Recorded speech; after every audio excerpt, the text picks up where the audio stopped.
નમસ્કાર મિત્રો સ્વાગત છે તમારું અમારી યુટ્યુબ ચેનલમાં। આજની વિડીયોમાં વાત થશે ગુજરાતમાં હજુ કેટલા દિવસ વરસાદની શક્યતા છે, આ બે જે સિસ્ટમો દેખાઈ રહી છે સિસ્ટમનો પાવર કેટલા દિવસ રહેશે અને હજુ પણ ગુજરાતમાં લો ક્લાઉડ ફોર્મેશન હોય, ભેજનું પ્રમાણ કેટલું રહેશે, આવનારા દિવસોમાં ગુજરાતમાં ઠંડીનું પ્રમાણ કેવું રહેશે, તમામ પ્રકારની માહિતી એક વિડીયોમાં તમને મળી જવાની છે। મિત્રો શરૂઆત કરીએ તો તારીખ 30 ઓક્ટોબરથી અત્યારે અરબી સમુદ્રમાં સર્જાયેલી જે સિસ્ટમ છે ગુજરાતને વ્યાપક અસર કરવાની છે। હજુ પણ આગામી 3 દિવસ ગુજરાત માટે ભારે ગણીને ચાલવા। બંગાળની ખાડીનું જે વાવાઝોડું હતું એ મધ્ય પૂર્વ તરફના વિસ્તારોને પ્રભાવિત કર્યું છે। અનેક વિસ્તારમાં 1 થી લઈને 4 ઇંચ કરતાં પણ વધારે વરસાદ જોવા મળી રહ્યા છે। મહત્વનું છે કે મિત્રો એક સાથે જ્યારે બે સિસ્ટમો સક્રિય થઈ છે જેના ભાગરૂપે થઈને છે કે ગુજરાત સુધી એક વરસાદની અંધાણ દેખાઈ રહ્યા છે, પરંતુ ચોક્કસથી મિત્રો આગામી 2 થી 3 દિવસમાં આ જે મોટી આફત છે એ પણ પૂર્ણ થાય તેવી શક્યતા છે। હવે મિત્રો તારીખ 31 ઓક્ટોબરની વાત કરીએ તો 31 ઓક્ટોબરે તમે જોઈ શકો છો તે પ્રમાણે જે અરબી સમુદ્રમાં સર્જાયેલી સિસ્ટમ છે એ સૌરાષ્ટ્રને વ્યાપક અસર કરશે, જેમાં દક્ષિણથી લઈને પશ્ચિમ તરફનો જે સૌરાષ્ટ્રનો વિસ્તાર છે તેમાં વરસાદની શક્યતા રહે છે।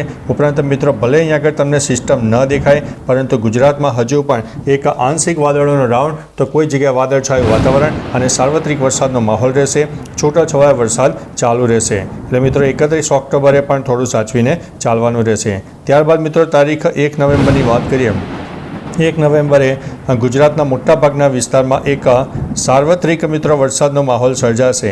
સાર્વત્રિક વરસાદના માહોલ વચ્ચે દક્ષિણ ગુજરાત હોય, મધ્ય ગુજરાત હોય, સૌરાષ્ટ્રનો દક્ષિણ હોય, પશ્ચિમ તરફના વિસ્તાર હોય તેમાં વરસાદની શક્યતા વધુ રહેશે। ઉપરાંત મિત્રો મહારાષ્ટ્રના પણ અનેક ભાગોમાં વરસાદની શક્યતા રહે છે, એટલે 1 નવેમ્બરે પણ ગુજરાતમાં વરસાદની શક્યતા દેખાઈ રહી છે।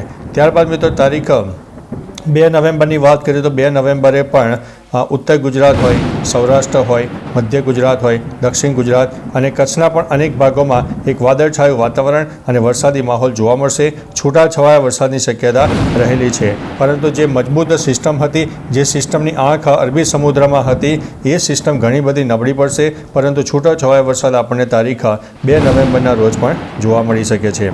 ત્યારબાદ મિત્રો તારીખ 3 નવેમ્બરની વાત કરીએ તો 3 નવેમ્બરે રાજસ્થાનના અનેક ભાગોમાં વરસાદની શક્યતા રહે છે અને ગુજરાત ઉપરથી આ સિસ્ટમ ધીમે ધીમે આગળ વધી જાય, પરંતુ જતાં તે ગુજરાતનો પૂર્વ તરફનો વિસ્તાર હોય, દક્ષિણ ગુજરાત હોય, ઉપરાંત સૌરાષ્ટ્ર અને મધ્ય ગુજરાતના પણ અનેક ભાગોને છૂટાછવાયા વરસાદ આપી શકે છે। એટલે મહત્ત્વનું છે કે આપણને નવેમ્બરનો 2 થી 3 દિવસ પણ થોડા સાચવવાના રહેશે। 4 નવેમ્બરની વાત કરીએ તો વાતાવરણ ખુલ્લું થાય, તાપ તડકો ઉઘાડ નીકળે અને એક ઠંડીનો માહોલ જોવા મળે અને આવનારા દિવસોમાં WD ઉત્તર તરફ વધે તેવી શક્યતા છે, જેના લીધે થઈને રાજસ્થાન અને ગુજરાતમાં એક ઠંડીનો માહોલ જોવા મળશે। તારીખ 5 નવેમ્બરની વાત કરીએ તો 5 નવેમ્બરે પણ તમે જોઈ શકો છો તે પ્રમાણે વાતાવરણ ખુલ્લું જણાય અને એક તાપ તડકો ઉઘાડ અને આ જે મોટી આફત છે ધીમે ધીમે વિદાય લે તેવી શક્યતા છે। હવે મિત્રો અન્ય જે સેટેલાઇટ બેઝના માધ્યમથી પણ તમને સમજાવવાનો પ્રયત્ન કરીશું કે આવનારા દિવસોમાં ગુજરાતમાં કેવું વાતાવરણ રહે અને કેટલા વરસાદની શક્યતા રહેલી છે। હવે મિત્રો ફટાફટ સ્ક્રોલિંગના આધારે તમને સમજાવીશું। આ જે સીન છે 30 ઓક્ટોબરનું છે। 30 ઓક્ટોબરે તમે જોઈ શકો છો કે ગુજરાતના અનેક વિસ્તારમાં વાદળછાયું વાતાવરણ, અનેક વિસ્તારમાં વરસાદી ઝાપટા થઈ શકે છે। મહત્ત્વનું છે કે આ જે અરબી સમુદ્ર અને બંગાળની ખાડી સિસ્ટમ છે એ સિસ્ટમ મધ્ય ભારત સહિત પશ્ચિમ ભારતના અનેક ભાગોને પ્રભાવિત કરી રહી છે। 31 ઓક્ટોબરે જોઈ શકો છો તે પ્રમાણે સૌરાષ્ટ્રના અનેક ભાગો પ્રભાવિત થાય, અનેક ભાગોમાં વરસાદની શક્યતા રહે છે, પરંતુ આ જે સિસ્ટમ છે અરબી સમુદ્રમાં ધીમે ધીમે વિખરાઈ જાય અને ધીમે ધીમે નબળી પડે, પરંતુ મિત્રો આ જે સિસ્ટમ છે તેની અસર આપણને તારીખ 1 અને 2 નવેમ્બર સુધી આપણને જોવા મળનારી છે। મહત્ત્વનું છે કે આવનારા દિવસો પણ ગુજરાત માટે સાચવવા જરૂરી છે, કારણ કે મધ્ય ગુજરાત હોય, દક્ષિણ ગુજરાત અને સૌરાષ્ટ્રના અનેક ભાગોમાં જોરદાર વરસાદની શક્યતા હજુ પણ રહેલી છે। એટલે કે મિત્રો અત્યારે જ્યારે અરબી સમુદ્ર અને બંગાળની ખાડીનો ભેજ અને બંને સિસ્ટમો સક્રિય થઈ છે ત્યારે ગુજરાતમાં હજુ પણ વરસાદની શક્યતા રહેલી છે। ખુલ્લામાં કોઈ ચીજવસ્તુ હજુ પણ પડી હોય તો મિત્રો સાવચેત જગ્યા લઈ લેજો, બાકી કુદરત આગળ આપણું કશું ચાલતું નથી। અત્યારે જ્યારે વરસાદની સિસ્ટમો બેક ટુ બેક બની રહી છે ત્યારે ગુજરાતમાં હજુ પણ આગામી 3 નવેમ્બર સુધી એક વરસાદી માહોલ જોવા મળે અને ખાસ કરીને રાજસ્થાનના પણ અનેક ભાગોમાં આવનારા દિવસોમાં વરસાદની શક્યતા રહેલી છે। ઉપરાંત ગુજરાતના મધ્ય ગુજરાત હોય, દક્ષિણ ગુજરાત અને ઉત્તર ગુજરાતના પણ અનેક ભાગોમાં તારીખ 3 અને 4 તારીખની આસપાસ વરસાદ જોવા મળી શકે છે। મહત્ત્વનું છે કે મિત્રો બેક ટુ બેક બનેલી સિસ્ટમના કારણે ગુજરાતમાં એક લો ક્લાઉડ ફોર્મેશન વધારે બની રહ્યા છે, જેના કારણે થઈને ગુજરાતમાં વરસાદ આપણને દેખાઈ રહ્યો છે. આગામી તારીખ 4 તારીખ બાદ ધીમે ધીમે જે વરસાદી માહોલ છે એ દૂર થાય તેવી શક્યતા દેખાઈ રહી છે અને એક આવનારા દિવસોમાં ઠંડીનો માહોલ પણ જામશે.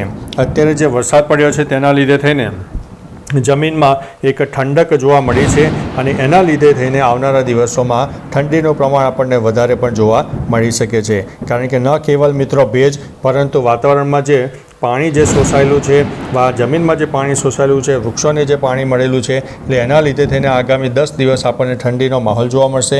સાથે સાથે અરબી સમુદ્રના પવનો પણ જોવા મળશે, પરંતુ એ પવનો ભેજવાળા પવનો હશે, એટલે એક મિત્રો મિશ્ર ઋતુનો અહેસાસ હશે.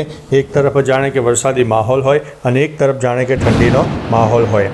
મહત્ત્વનું છે કે આગામી તારીખ 7 અને 8 નવેમ્બરથી ધીમે ધીમે આ જે સિસ્ટમ છે એ દૂર થઈ જશે અને ઉત્તર ભારતના ઉત્તરી પટ્ટામાં એક વેસ્ટર્ન ડિસ્ટર્બન્સ સક્રિય થાય, જેના લીધે થઈને રાજસ્થાન અને ગુજરાત સુધી જે ઠંડીનો માહોલ છે એ આપણને જોવા મળી શકે છે. બાકી મિત્રો, તમારા વિસ્તારમાં વરસાદનું પ્રમાણ કેવું છે? તાપ, તડકો, ઉગાડ હોય, ઠંડીનું પ્રમાણ વધારે હોય, ઉપરાંત પવનનું પ્રમાણ વધારે હોય, તો તમામ પ્રકારની માહિતી નીચે કમેન્ટમાં આપજો. તો ચાલો મિત્રો, ફરીથી દેશ અને દુનિયાના તાજા સમાચાર અને વરસાદની નવી આગાહી લઈને મળતા રહીશો. ત્યાં સુધી અમને રજા આપશો. નમસ્તે.